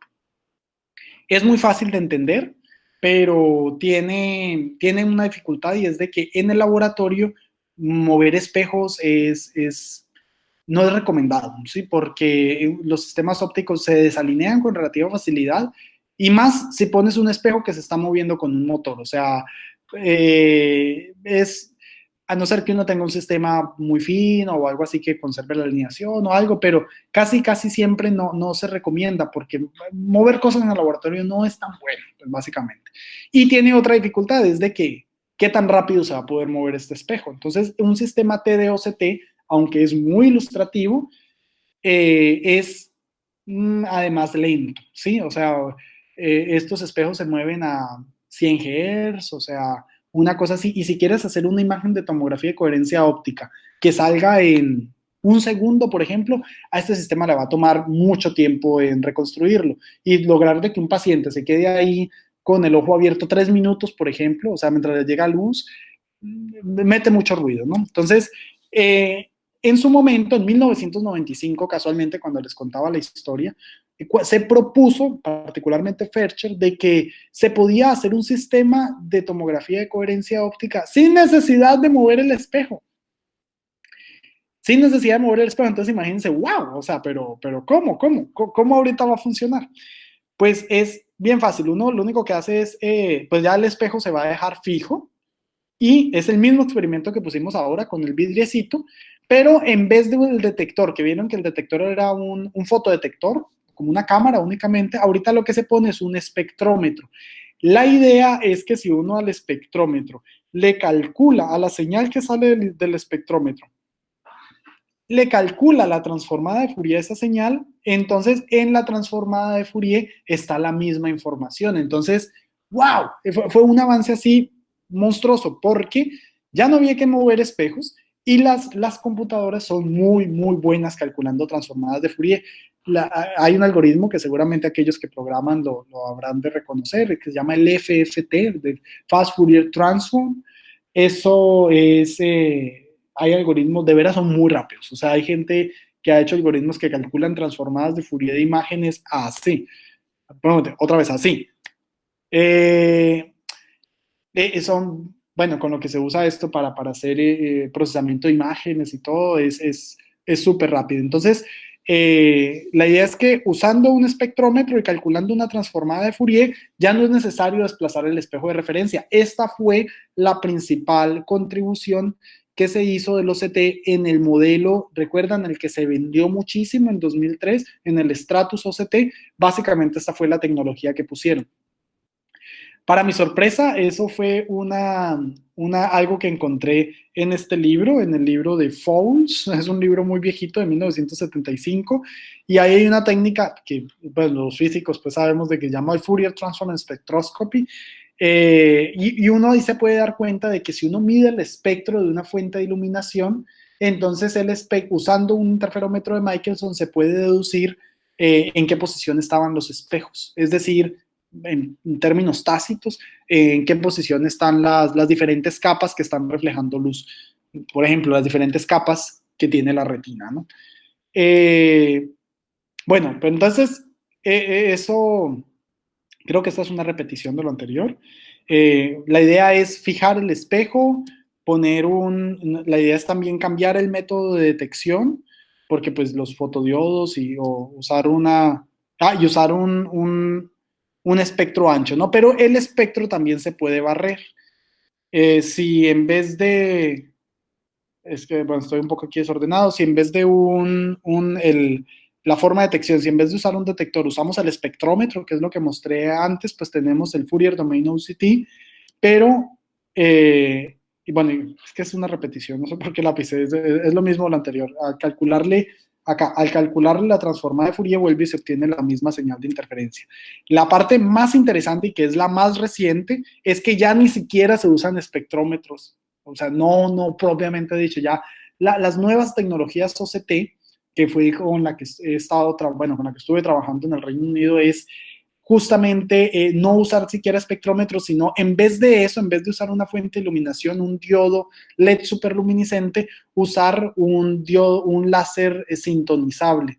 Eso se llama, y esta técnica, eso se le llama Spectral Domain OCT o SSOCT. Swap Source, pues por eso es SS. Entonces, uno en el Swap Source OCT, en vez de usar una fuente, en vez de que la fuente de iluminación sea un diodo, lo que se usa es un láser, fíjense cómo va la tecnología, es un láser a la que tú le puedes mover, ir moviendo, cambiando la longitud de onda. En términos prácticos, eso es como si fuera un láser al que con una perilla la vas girando y entonces, bueno, no es una perilla, pues, pero más o menos, cuando uno va girando con un control, le va cambiando el color al láser, o sea, wow, es la tecnología, ¿no? Entonces, vamos a ver aquí cómo funciona más o menos un sistema de Swap Source OCT, que es de lo más reciente, y, y bueno, entonces vamos a ver, aquí vamos moviendo bueno, la idea es que la función de interferencia, como es un láser, entonces la función de interferencia sigue la misma forma del principio. 1 más coseno de 2kh. H es la diferencia de camino óptico, la separación entre los dos espejos. Pero entonces aquí lo interesante es que en un TDOCT uno mueve los espejos, ¿no? Uno de los espejos, como le mostré hace ratito. En el Swap Source OCT, en el SSOCT, uno lo que hace es dejar el espejo fijo porque no queremos mover espejos. Y lo que se hace es mover la longitud de onda o mover el parámetro K. Se mueve la longitud de onda para todo efecto práctico. La longitud de onda o el número de onda, que es 2pi sobre lambda. Entonces vamos a ver qué pasa con el experimento cuando fijemos a una sola longitud de onda, espejos fijos, y hagamos el experimento. O sea, es un experimento con un láser, que tienen, recuerdan, longitud de coherencia larguísima. Entonces, con un láser a una sola longitud de onda, la función de interferencia que sale es un coseno. Si luego movemos el espejo a otra posición, que sería como el efecto de la segunda capa de la retina, y volvemos a hacer el barrido del espectro, entonces lo que ocurre es que sale una función coseno, pero ahorita de mayor frecuencia. Si quisiéramos analizar la otra capa, una capa más al interior de la retina, y volvemos otra vez a hacer el barrido del espectro, no sé si han notado aquí cómo se mueve, cada vez se hace el mismo barrido, entonces entre más lejos esté este espejo, entonces mayor es la frecuencia de esta señal coseno que está saliendo. ¿Por qué aumenta la frecuencia? Seguramente se estarán preguntando. Pues es porque básicamente cuando uno cambia la diferencia de camino óptico, lo que está haciendo es 2kh, el vector el número de onda K es como la función, el parámetro, la variable independiente de esta función, y H es la frecuencia del coseno. O sea, uno aquí espacialmente, al mover los espejos, pues controla la frecuencia de la función coseno de interferencia que está saliendo. Entonces, una cosa maravillosa, dependiendo de la posición, entonces salen cosenos de diferente frecuencia. Obviamente, bueno, y ahí me perdonarán ustedes, o sea, si no lo saben, los informo, calcular la transformada de Fourier un coseno es una cosa facilísima, o sea, entre comillas, es fácil, es muy sencillo. La transformada de Fourier de un coseno son 2 deltas de Dirac.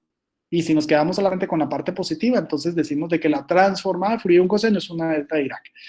Entonces, si uno a estas funciones, pues vamos atrás, si ponemos una estructura acá, o sea, un sistema que tiene como 3 espejos, o sea, como una retina que tiene 3 capas, y hacemos un barrido del espejo, entonces lo que pasa es que lo que detecta el fotodiodo son las 3 señales, la que corresponde a la superficie que está al frente, la del medio y la del fondo.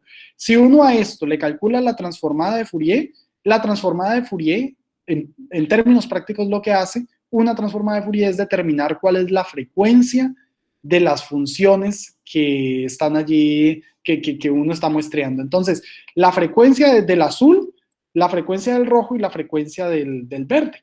Si hacemos la transformada de Fourier, nos salen que hay 3 frecuencias. Pero entonces, ¿esas 3 frecuencias qué son? Es el mapa de las 3 estructuras que tenemos en profundidad.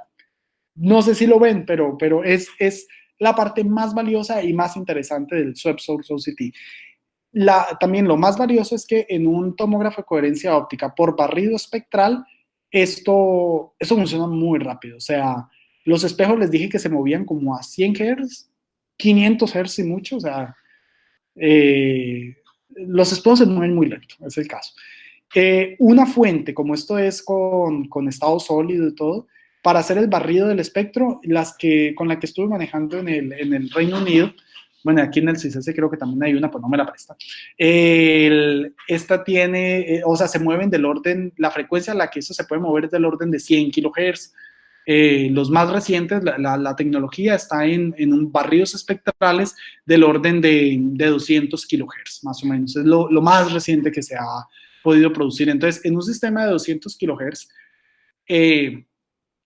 casi de que uno puede hacer, por ejemplo, imágenes OCT en tiempo real de lo que está pasando en la retina. O sea, si por ejemplo tú tienes, imagínate que tienes la retina y mira, me voy a inventar una cosa que tal vez ustedes van a decir, ay, porque este tipo no sabe nada de fisiología, pero imagínense que tienen la retina y tienen un tic en la retina, o sea, una cosa ahí que está saltando. Y entonces, con un sistema de estos, moviéndose tan rápido, uno puede muestrear esos tics, o sea, mirar qué le está pasando a la retina en tiempo real. Parte de eso fue lo que estuve, bueno, tratando de aprender y estudiar en el Reino Unido. Entonces, ahora sí, para resumir y para finalizar.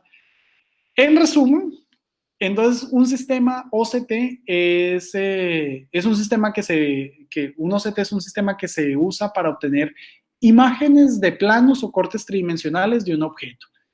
La herramienta base es un interferómetro de Michelson o Twyman Green. La fuente de iluminación suele ser un espectro ancho, es una cosa de muchos colores, pero hoy en día ya se están usando, son diodos láseres sintonizables. Hay solo una nota break comercial. Los láseres sintonizables son también muy costosos. O sea, en eso es lo que en parte yo creo que nos lleva la ventaja del primer mundo a nosotros como en México, en América Latina. Son muy caros, o sea, pero yo creo que nosotros los podemos hacer. O sea, no es nada que nuestro ingenio no lo pueda superar. Y típicamente, pues entre más ancho sea el espectro, pues menor es el grosor del plano de corte.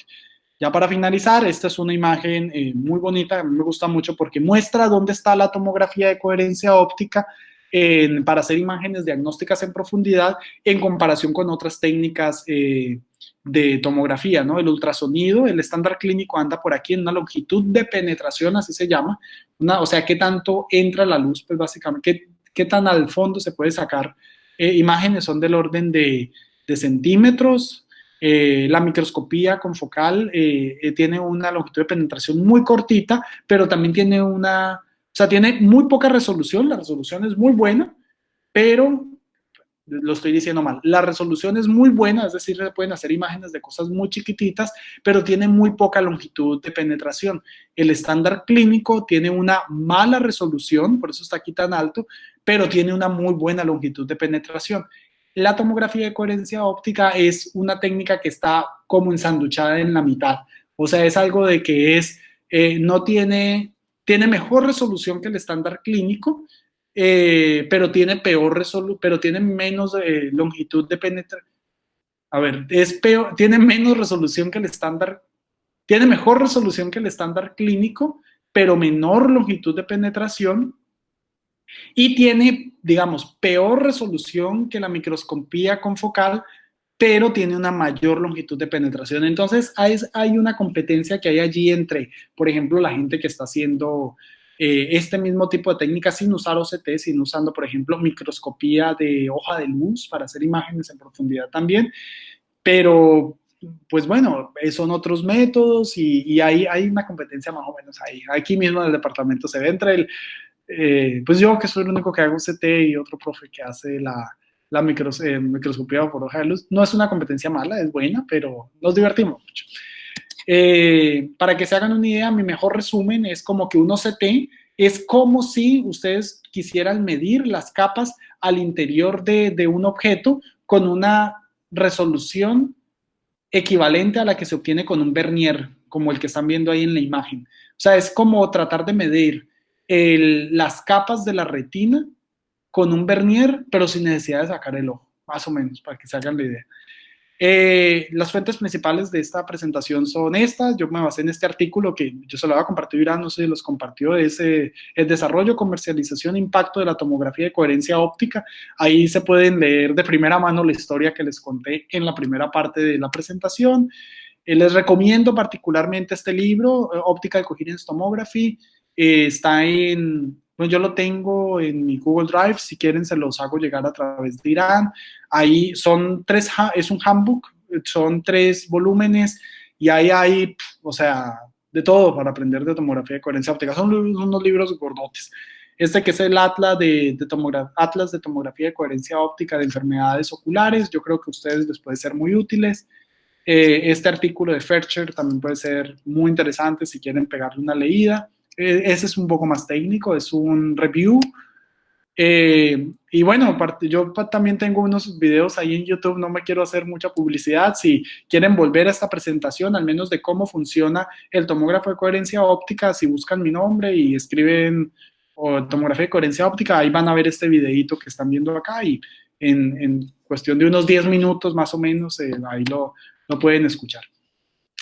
Y bueno, pues les dejo para su revisión, que se respondan a ustedes mismos si estas preguntas, pues sí las pude, sí les pude dar respuesta. La única que me hace falta darles respuesta es a la última, es que si es seguro el uso de los CT, y la respuesta es que sí, es muy seguro. Para cuando uno usa luz en tejidos, por ejemplo, como la retina, pues básicamente hay que preguntarse esa luz que está llegando a la retina tiene, aunque es con un láser, siempre que la potencia de la fuente de iluminación sea menor que la potencia máxima que puede absorber el tejido, se dice que el sistema es seguro. El problema es si uno concentra mucha luz en un solo puntito y la energía neta irradiada llega a superar la potencia máxima absorbible por el tejido. Sin embargo, si uno ilumina, si se usan, por ejemplo, con diodos LED, aunque sean superluminiscentes y esto, las potencias siempre son muy bajitas y en el laboratorio hay mecanismos para bajarle la potencia a los sistemas de iluminación tanto como para que se pueda usar.